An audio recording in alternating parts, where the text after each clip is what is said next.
Blackmail, মামলা বাণিজ্য ও প্রতারণার অভিযোগে গ্রেপ্তার আলোচিত জুলাই যোদ্ধা তাহরিমা জান্নাত সুরভিকে 2 দিনের রিমান্ডে নেওয়ার আদেশ দিয়েছে আদালত। সংশ্লিষ্ট মামলার তদন্তে গুরুত্বপূর্ণ তথ্য উদ্ঘাটনের লক্ষ্যে আইনশৃঙ্খলা বাহিনীর আবেদনের পর এই সিদ্ধান্ত আসে। আজ সুরভির আইনজীবী রাশেদ খান এ তথ্য জানিয়েছেন। ব্ল্যাকমেইল, মামলা বাণিজ্য ও প্রতারণার মাধ্যমে বিপুল অর্থ আত্মসাতের অভিযোগে গত 24 ডিসেম্বর গাজীপুরের টঙ্গীতে নিজ বাসা থেকে তুলে নেয় পুলিশ। পরে তাকে গ্রেপ্তার দেখানো হয়। তার বিরুদ্ধে মামলা করেছিলেন জাতীয় দৈনিক বাংলাদেশ প্রতিদিনের মাল্টিমিডিয়া রিপোর্টার নাইমুর রহমান দুর্জয়।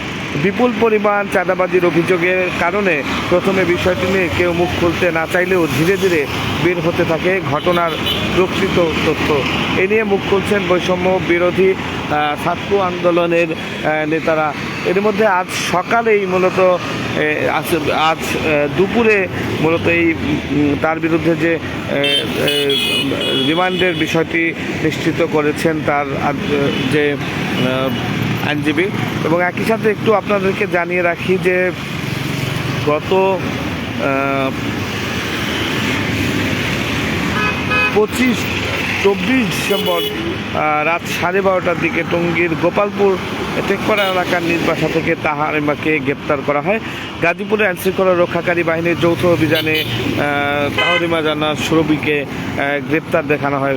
জানা গেছে তাহরিমা ওই এলাকার যে একই সাথে আমি একটু আপনাদেরকে জানিয়ে রাখি যে এই তাহরিমা জান্নাত সুরভির যে মামলায় তাকে মূলত গ্রেপ্তার দেখানো হচ্ছে সেটিতে পুলিশ সূত্রে জানা গিয়েছে গাজীপুরের কালিয়াকৈর থানায় করা একটি মামলায় তাহরিমা জান্নাতকে পরোয়ানাভুক্ত আসামি করা হয় এবং মামলাটি করেছিলেন নাইমুর রহমান দুর্জয় নামের একজন সাংবাদিক। তার অভিযোগ অর্থ আদায়ের উদ্দেশ্যে অপহরণ ও ভয়ভীতি প্রদর্শনের পাশাপাশি সামাজিক যোগাযোগ মাধ্যমে ব্ল্যাকমেইলিং কার্যক্রমে তাহরিমা জড়িত। এছাড়া তার বিরুদ্ধে অন্তর্বর্তী সরকারের প্রধান উপদেষ্টা সেনাবাহিনী প্রধানকে নিয়ে বিরুদ্ধে সামাজিক যোগাযোগ মাধ্যমে কুরুচি পর্যন্ত মন্তব্য করার অভিযোগ রয়েছে বলে বিভিন্ন গণমাধ্যমের সংবাদে কিন্তু উঠে আসে। এবং একই সাথে একটু যদি আপনাদেরকে জানিয়ে রাখি যে তাহরিমা জান্নাত সুরভি বৈষম্য বিরোধী ছাত্র আন্দোলনে সক্রিয় ছিলেন, এটি কিন্তু জানা গিয়েছে। এবং একই সাথে এই মামলায় আজকে তাকে 2 দিনের রিমান্ডে কিন্তু নেওয়া হয়েছে এবং গণমাধ্যমের তথ্য অনুযায়ী বৈষম্য বিরোধী ছাত্র আন্দোলনের যে বৈষম্য বিরোধী ছাত্র আন্দোলনের সাংগঠনিক সম্পাদকে যে দাবিটি করেছেন সেটি হচ্ছে যে জুলাই গণ অভ্যুত্থানের যে সম্মুখ সারির যে যোদ্ধা তাহরিমা জাহান সুরভিকে 50 কোটি টাকার চাঁদাবাজির মামলায় মূলত ফাঁসানো হয় এমন তথ্যই কিন্তু গণমাধ্যমে জানিয়েছেন বৈষম্য বিরোধী ছাত্র আন্দোলনের সাংগঠনিক সম্পাদক মঈনুল ইসলাম।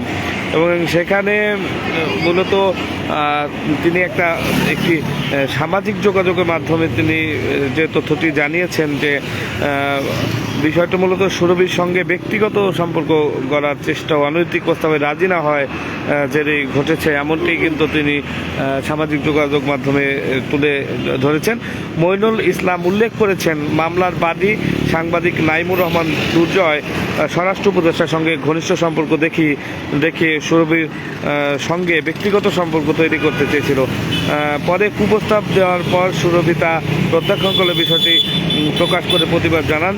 এরই যে ধরে নাইমুর সংঘবদ্ধভাবে মিডিয়া ট্রায়াল চালিয়ে সুরভির বিরুদ্ধে 50 কোটি টাকার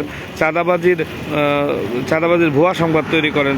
এটি মূলত বৈষম্য বিরোধী ছাত্র আন্দোলনের যে সাংগঠনিক সম্পাদক মঈনুল ইসলাম তিনি কিন্তু গণমাধ্যমে অর্থাৎ সামাজিক যোগাযোগ মাধ্যমেই কিন্তু তিনি এটি প্রকাশ করেছেন। এবং তিনি কিন্তু আরও বলেন সুরভি গণহত্যাকারী আওয়ামী লীগের বিরুদ্ধে ভোকাল থাকার কারণে যাচাই বাছাই ছাড়াই তাকে গ্রেপ্তার করা হয়েছে এমনটি দাবি করেছেন বৈষম্য বিরোধী ছাত্র আন্দোলনের সাংগঠনিক সম্পাদক যে মঈনুল ইসলাম তিনি মূলত এমনটি দাবি করেছেন। এবং একই সাথে উল্লেখ করা হয়েছে যে সাংবাদিক নাইমুর রহমান দুর্জয়ের ঘটনার সময় বাংলাদেশ প্রতিদিনের মাল্টিমিডিয়া রিপোর্টার হিসেবে কর্মরত ছিলেন। বর্তমানে তিনি কালবেলার মাল্টিমিডিয়া রিপোর্টার হিসেবে কর্মরত রয়েছেন।